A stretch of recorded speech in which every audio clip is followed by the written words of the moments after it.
Like the US government, the German federal government is made up of three main parts: the judiciary, the executive branch, and the legislative branch. The legislative branch includes two chambers of parliament, the Bundesrat and the Bundestag.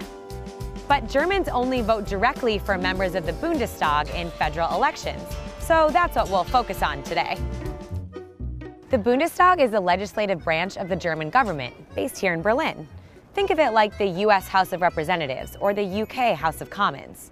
Every 4 years, Germans vote to elect members of the Bundestag in parliamentary elections. There's a base number of 598 seats up for election in the Bundestag. Here's where it gets confusing. Germans are asked to cast not one, but two votes. On the left side of the ballot, Germans choose a member of parliament from their own constituency. Think of this like Americans voting for a congressperson in their district. There are 299 districts in Germany, so directly elected representatives make up about half of the Bundestag. So if I'm a voter here in Cologne and I've got my ballot, I get one vote for one candidate here in my district. The second vote, on the right side of the ballot, is for a political party. This vote determines how the remaining 299 seats will be divided up among Germany's various political parties. So back in Cologne, I also get a second vote. This one goes towards one of Germany's political parties, like the Social Democratic Party or the Christian Democratic Union. Political parties in Germany's 16 states put together lists of candidates.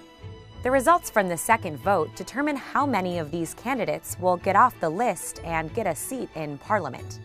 A party has to receive at least 5% of the second votes in a state to qualify for a seat. Cologne is in Germany's most populous state, called North Rhine-Westphalia. About 18 million Germans live here. Because of that, they get to fill the largest share of seats remaining in the Bundestag. Are you with me? Because here's where it gets even more complicated.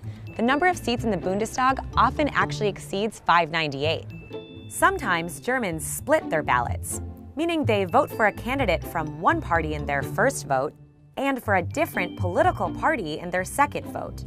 This can throw off the balance of seats in parliament, so that one party is more strongly represented than they should be, based on the results of the proportionate second votes.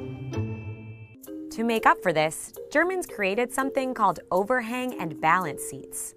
Basically, these are extra seats in the Bundestag to make sure every candidate who is directly elected gets a seat, while at the same time making sure political parties are still proportionally represented based on the number of votes they got.